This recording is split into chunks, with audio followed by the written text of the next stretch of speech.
नमस्कार, हिंदनामा न्यूज में आप सभी का बहुत बहुत स्वागत है। भारतीय जनता पार्टी लोकसभा चुनाव में काट सकती है कई मौजूदा सांसदों के टिकट। इस फॉर्मूले को आजमाने पर दिया जा रहा है जोर।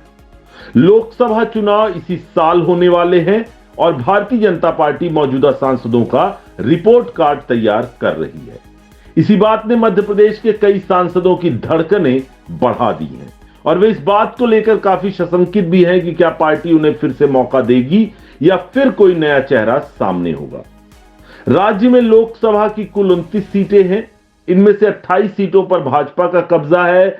जो सांसद हैं उनमें से कई के कामकाज से पार्टी संतुष्ट नहीं बताई जा रही और जमीनी स्तर से अब तक जो फीडबैक आया है वह भी संतोषजनक नहीं है। विधानसभा चुनाव की तरह भाजपा लोकसभा चुनाव में भी चौंकाने वाले फैसले ले सकती है।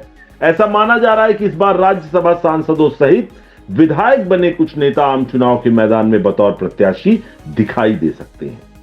राज्य की वर्तमान स्थिति पर गौर करें तो भाजपा ने विधानसभा चुनाव में 230 सीटों में से 163 सीटों पर जीत हासिल की है। 7 सांसदों को भाजपा ने मैदान में उतारा था, जिनमें से 5 जीत गए हैं। लिहाजा उनके स्थान पर नए चेहरों का आना लगभग तय है। तो वहीं 2 सांसदों को हार का सामना करना पड़ा था। सतना के सांसद गणेश सिंह और मंडला से सांसद फग्गन सिंह कुलस्ते को विधानसभा चुनाव लड़ाया गया, पर वे चुनाव हार गए। इस वजह से उनकी उम्मीदवारी पर भी तलवार अब लटकी हुई है। पार्टी सूत्रों का कहना है कि 7 सांसदों को विधानसभा चुनाव लड़ाया गया। वहीं करीब 5 ऐसे सांसद हैं जिनकी कार्यशैली से पार्टी संतुष्ट नहीं है और उनका जनता के बीच कामकाज भी ठीक नहीं रहा है। इसलिए राज्य में लगभग 1 दर्जन स्थानों पर नए चेहरों को पार्टी मौका देने का मन बना रही है। इसी बात से सांसद अपनी उम्मीदवारी को लेकर निश्चिंत नहीं है, घबराए हुए हैं, सशंकित है।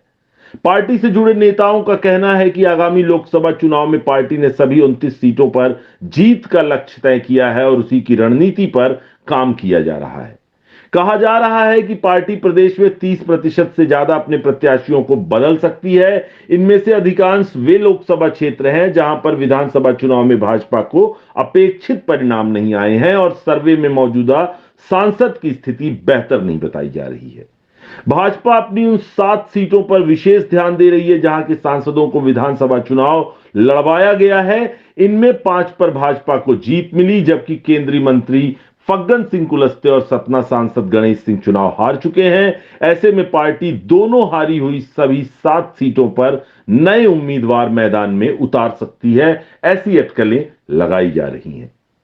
भाजपा गणित लगाने में जुटी है। सतना संसदीय सीट वर्ग के प्रभाव वाला क्षेत्र है, जबकि मंडला आदिवासी वर्ग बाहुल्य है। इन दोनों सीटों पर विधानसभा चुनाव में सांसदों को हार का सामना करना पड़ा है। ऐसे में पार्टी के अंदर एक सवाल उठ रहा है कि क्या इन विधानसभा हारने वाले सांसदों को मैदान में उतारा जाएगा। अगर मौका दिया जाता है तो जनता के बीच क्या संदेश जाएगा। ऐसे में सतना में ओबीसी वर्ग और मंडला में आदिवासी वर्ग से जुड़े कार्यकर्ताओं की क्षमता का पार्टी आकलन कर रही है।